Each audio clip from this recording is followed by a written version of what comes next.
Assalamualaikum sahabat-sahabat. Maaf dan maaf sahabat-sahabatku dimanapun kalian berada. Di sini saya hanya ingin menarasikan sedikit tentang realitas kehidupan. Mungkin narasi yang akan saya paparkan ini, mungkin Anda pun pernah melihatnya juga. Sahabat-sahabatku, ada fenomena aneh di sekitar kita. Hal ini perlu kita cerdasi sebagai pemuda, bukan ikut larut mewarisi. Fenomena itu begini sahabatku. Kalau ditawari makanan, begitu tahu ada unsur haram, langsung tegas berkata, "Maaf, saya jaga yang masuk ke perut." Masya Allah, bagus, hebat. Tapi anehnya, ketika ditawari fulus, sekalipun asalnya tidak benar, yang lahir dari kebohongan, dari kezaliman, dari yang bukan haknya, tiba-tiba hati jadi lentur dan luluh. Kontradiktif dengan prinsip awal kan?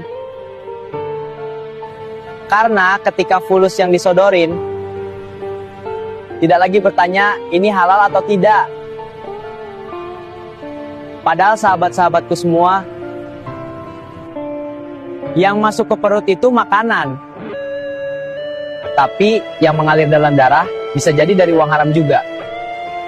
Dan darah yang tumbuh dari yang haram akan memberi makan tubuh, menguatkan daging, menjadi energi untuk sujud yang mungkin ditolak. Bukankah kita telah diajarkan Allah itu baik dan tidak menerima kecuali yang baik?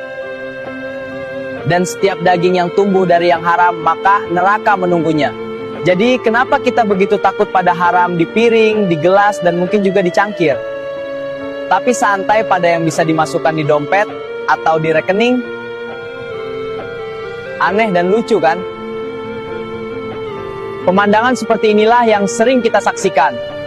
Dan sebagai generasi muda, tolaklah contoh warisan model munafikin ini.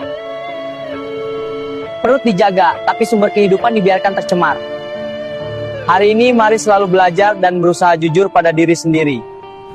Bukan hanya apa yang kita makan yang akan ditanya, tapi juga dari mana kita mendapatkannya. Karena yang haram, tetap haram sekalipun bentuknya fulus dan fulus. Demikian sahabat muda semuanya. Salam cerdas, salam waras. Ihdinas Shiratal Mustaqim.